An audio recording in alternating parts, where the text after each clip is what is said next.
Representative Spreitzer. Mr. Gableman, thank you for being here today. Just to start out with, do you currently have a contract with the legislature, and given that you say this is just the beginning, does it have a date through which it runs? I believe that I do have a continuing contract through the rendering of services. Others take the position that my authority ran out at the end of December of 21. And as I have been throughout, I'm just going to be candid with you. I've been going back and forth with the speaker on the terms and the scope of the continued contract, and obviously it's on my mind. In fact, I brought a draft. I had signed a couple of weeks ago the contract with the provision that I shouldn't go too far into detail.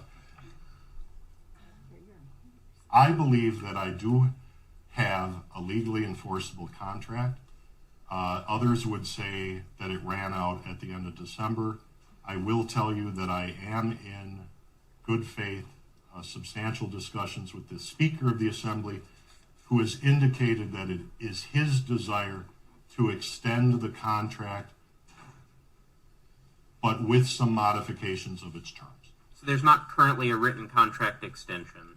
There's what? There is not currently a written contract extension past the end of last year. See, that's what a lot of people say.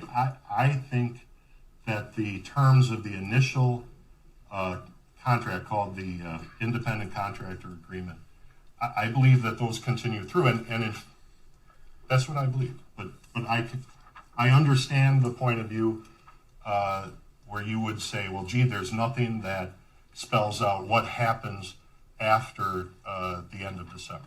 Okay, that's what I can say. And so I think we had heard maybe in the media that today was going to be your final report. Obviously, you're making clear that's not the case, that it's an interim report that you're planning to continue. Given that, I'm just wondering the timing here. Last week in the Assembly, we were voting on a number of election-related bills. Many of them, frankly, did not address some of the topics that you raise in your recommendations here. And it's my understanding the Assembly's not planning to meet again this session. It could, we could next week, but it doesn't seem like that's Speaker Voss's intention. So it seems like you maybe missed the window here on making changes and Story of my life, Representative Spreitzer. Story of my life, but please. Is there a reason for you coming in with an interim report the week after the legislature wrapped up its work? No, insofar as that question is asking me, was this coordinated or something? No, the Speaker. See, I'm at a bit of a no is the answer to that question, but sure. I want to tell you why. But I am the Speaker's legal counsel, and to go into the contents. No, believe me, there's no coordinated. No. I'm sorry. I'm trying to think of a way to tell you without violating anything, and I can't think of one. And on the subpoena issue, I think you said there's 9 different lawsuits that you're currently involved it's in. About but 9. Sure.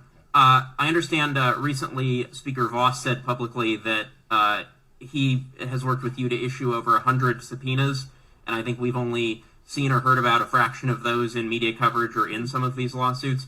Can you provide this committee and the public with a copy of all those subpoenas yes. and an indication of their current status? In other words, is the person contesting it, responding? Sure. Have you interviewed them? Yep.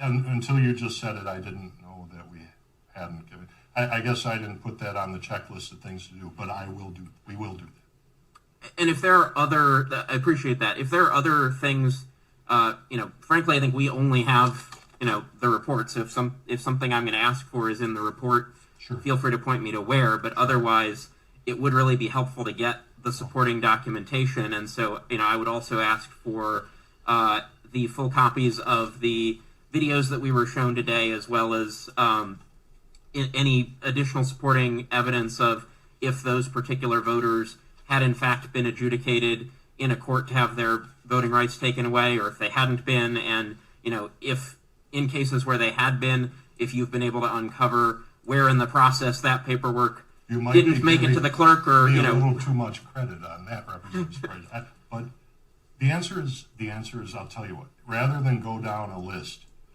I would ask you, just as I said yes, because I want you to have the subpoenas. They're, as far as I'm concerned, they're public, unless I'm forgetting something about one or a few.